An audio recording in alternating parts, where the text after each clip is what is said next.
यह कहानी बिहार के एक छोटे से गांव सोनपुरा की है। यह गांव अपने हरियाली, शांत जीवन और परंपराओं के लिए जाना जाता था। लेकिन इस गांव की एक हवेली, जिसे लोग खून से सनी दीवार के नाम से जानते थे, उस शांति को हमेशा खलल देती थी।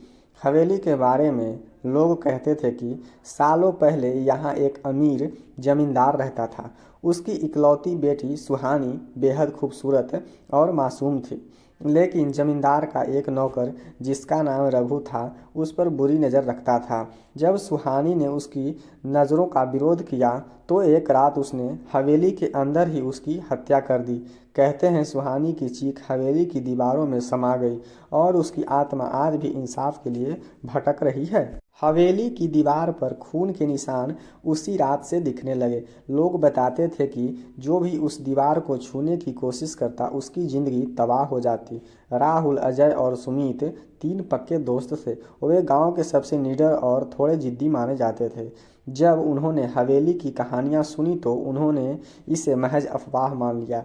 एक दिन राहुल ने कहा, भूत भूत जैसी कोई चीज़ नहीं होती, चलो इस हवेली की सच्चाई को पता लगाते हैं। अजय ने हंसते हुए कहा, हाँ, और अगर सच में कुछ दिखा तो वीडियो बनाकर सोशल मीडिया पर डाल देंगे, वायरल हो जाएगा। अगली रात तीनों दोस्त एक दिया, टॉर्च और मोबाइल कैमरा लेकर हवेली की ओर चल पड़े। रास्ता सुनसान था। हवेली पर पहुंचते ही ठंडी हवा का झोंका उनके चेहरे से टकराया। हवेली के दरवाजे पर जंग लगा हुआ था और अंदर एक अजीब सी साइन की गंध आ रही थी। जैसे ही वे अंदर घुसे, हवेली की ठंडक उनके रोंगटे खड़े कर गई। दीवारों पर जाले लटके हुए थे और फर्श पर टूटे फर्नीचर के टुकड़े पड़े थे। पर सबसे अजीब बात थी हवेली का सन्नाटा। ऐसा लग रहा था जैसे हवेली सांस ले रही हो। वे धीरे धीरे खून वाली दीवार के पास पहुंचे।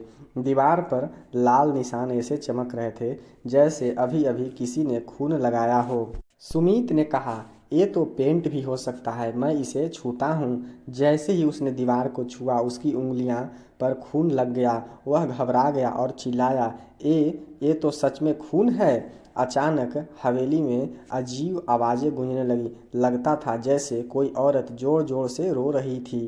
तीनों ने इधर उधर देखा लेकिन कुछ नहीं दिखा।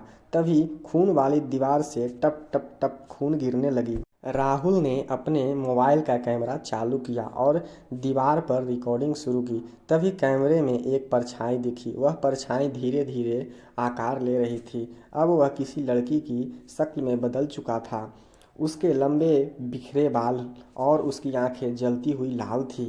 राहुल ने डरते हुए पूछा, त तुम कौन हो? लड़की की परछाई ने ठंडी आवाज़ में कहा, मैं सुहानी हूँ।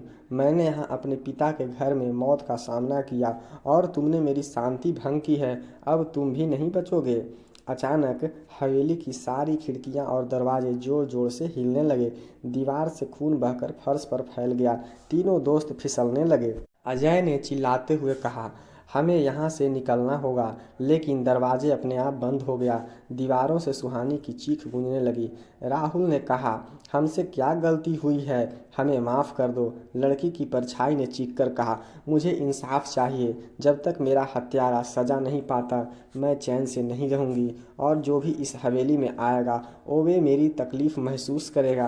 तभी दीवार पर लिखा दिखा, तुम अगली सुबह देखोगे लेकिन जिंदगी नहीं। सुबह गांव वालों ने देखा कि तीन दोस्त हवेली के बाहर बेहोश पड़े हैं। उनके चेहरे डर से सफ़ेद हो चुके थे और उनकी आंखें हमेशा के लिए खुली रह गई थी। वे जिंदा तो थे लेकिन कभी फिर से बोल नहीं सके।